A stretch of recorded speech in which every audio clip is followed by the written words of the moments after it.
Hello, and welcome to this Mind Your Wellness session brought to you by the ENGWellness Team. Today we'll be tackling the topic of time management. Time management is difficult, but very important. School is busy, and there are a ton of priorities to balance. From lectures to assignments to studying for exams to co-op applications, extracurriculars, and more, there's a lot to juggle, and good time management strategies can help you do that. The first step in managing your time is creating a solid schedule and establishing routines. Establishing routines helps to boost your productivity. Settling into a consistent routine can help you to stay focused and stay on track to get things done. It can be helpful to space out your learning consistently throughout the week, like it would be scheduled if school were in person. Rather than sitting down for hours and going through a whole week's worth of content for a particular course, split your course content up and set consistent times and days of the week where you'll work on different courses. It can sometimes be helpful to emulate what an in-person schedule might look like with lectures spaced out throughout the week, even when school is online. Throughout the day, it's important to take breaks. People are far more productive when they take short breaks throughout the day than when they work non-stop for long stretches. If you were in school in person, you'd have your lectures split up by walking around campus to different rooms. Even with school online, you can still take 5-minute breaks between different lecture videos to get up and to move your legs and let your mind reset before diving into your next task. A good way of starting to establish routines is to set out a schedule for yourself. Schedules will help keep you on track and also allow you to track your progress as you complete your work. Start by making a comprehensive list of the things you need to do in a given week. This includes all your schoolwork, all your co-op applications, and also things like extracurriculars. Then set aside blocks of time throughout the week in which to do those things. Be generous with assigning your time, and leave room for your plans to change slightly. Your schedule is only a guideline for when you're going to do certain activities. Write down your schedule on a paper planner or an online calendar. There is some evidence showing that paper planners might be better, but even an online calendar is far better at organizing your time than just relying on your memory. Writing your schedule down serves a couple of purposes. It allows you to keep better track of what you need to do, but it also boosts your motivation by providing you with a sense of satisfaction when you're able to cross something off your schedule. Make sure to schedule in breaks and times for having fun. People are far more productive when they take breaks, and having fun is good for your mental health and well-being. Make sure your schedule is flexible as well. It should be more of a guideline than a hard and fast rule of when you must do particular things. Your schedule shouldn't be so strict that it's a source of stress in your life. It should just be a way of organizing your time to set you up to succeed. Situations will certainly arise which require you to change your schedule, and you should allow yourself to be flexible, since sometimes tasks take longer than you expect. Your schedule doesn't have to be a strict rule about when you do particular tasks. It should just help you organize your time to let you get everything you need to complete done. It's also important to manage your time effectively when you get down to studying and doing work. One strategy for doing this is called the Pomodoro technique. In the Pomodoro technique, you decide on a task that you need to complete. Then, you set a 25-minute timer. You focus and work hard on that task for 25 minutes, and when the timer goes off, you take a 5-minute break. You repeat that cycle of 25 minutes of work followed by a 5-minute break 4 times, and then take a longer break, maybe something like 15 to 30 minutes. This technique can help boost your focus, since it lets you take short breaks in between short bursts of work. This exact time breakdown might not work exactly for you, but in general, the idea of deciding a set period of time to focus for, and then taking a short mental break, can be very helpful in maintaining your focus and your motivation. One way to improve your productivity can be to have a dedicated study space.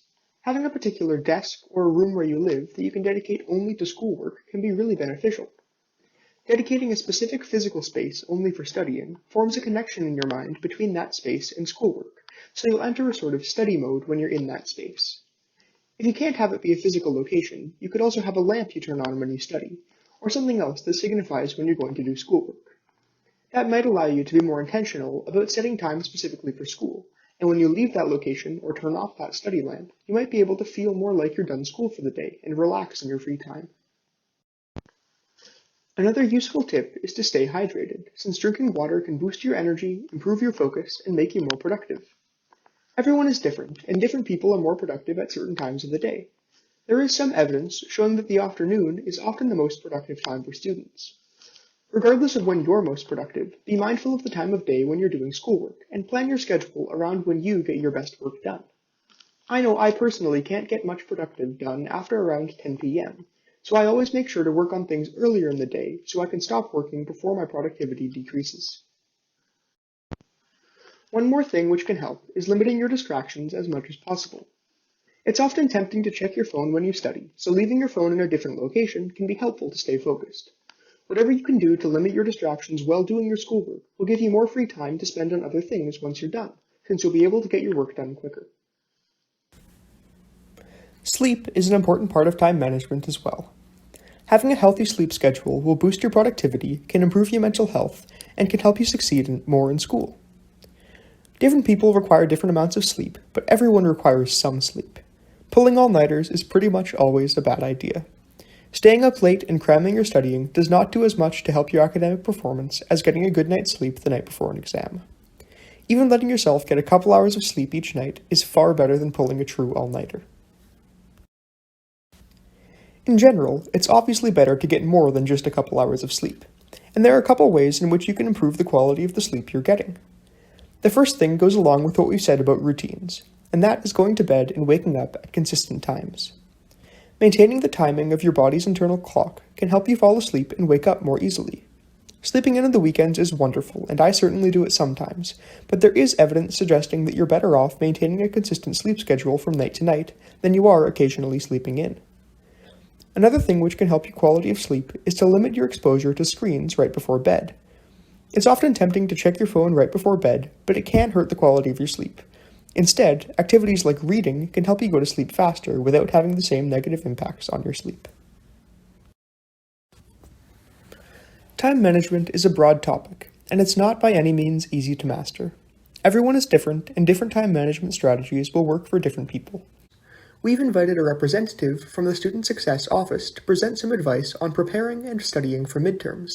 I'll turn it over to them for the next part of the video.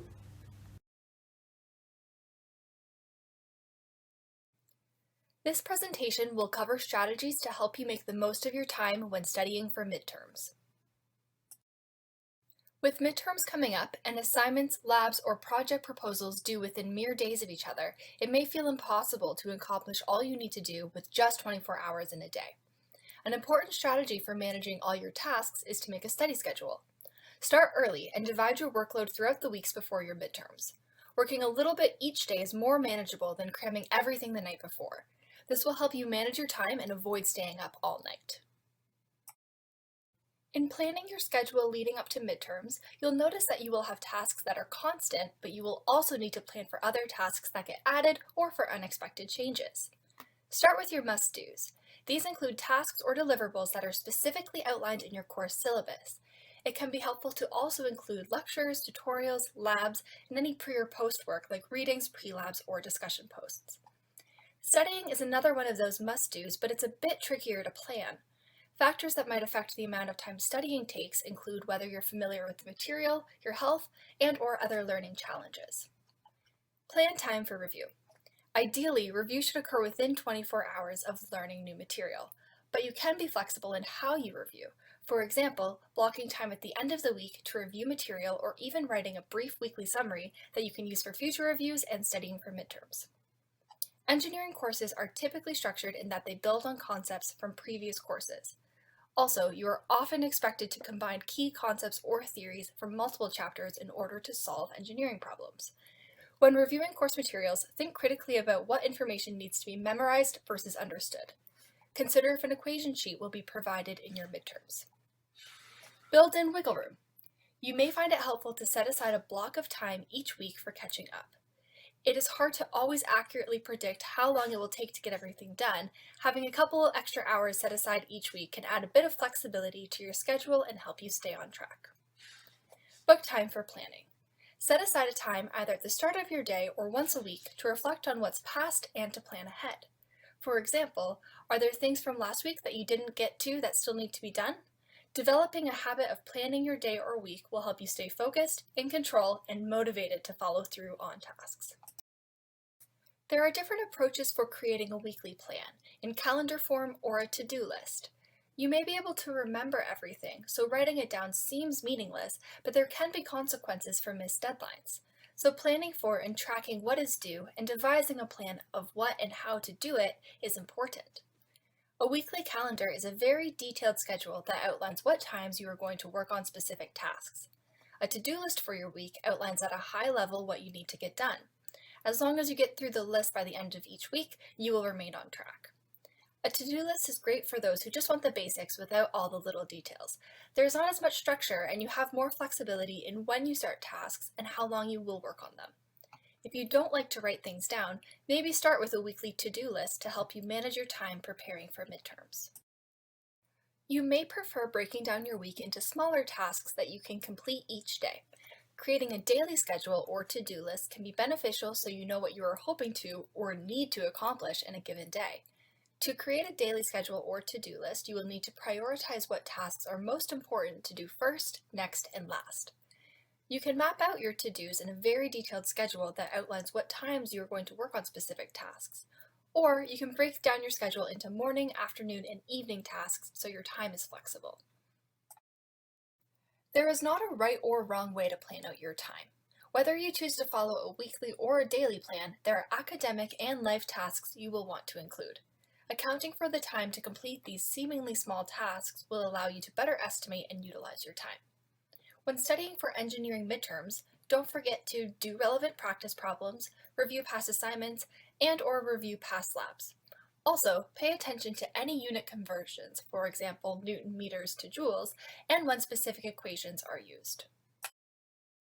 Despite our best efforts to control time, life has a way of messing with our plans sometimes. Creating a plan is about predicting what we can, but we know we can't predict everything. Our level of focus, energy, interest, motivation, and health can vary day to day.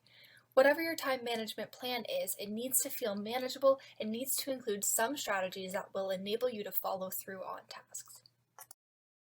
In addition to the time management strategies presented here, the Student Success Office provides a number of resources and opportunities to support your intellectual wellness.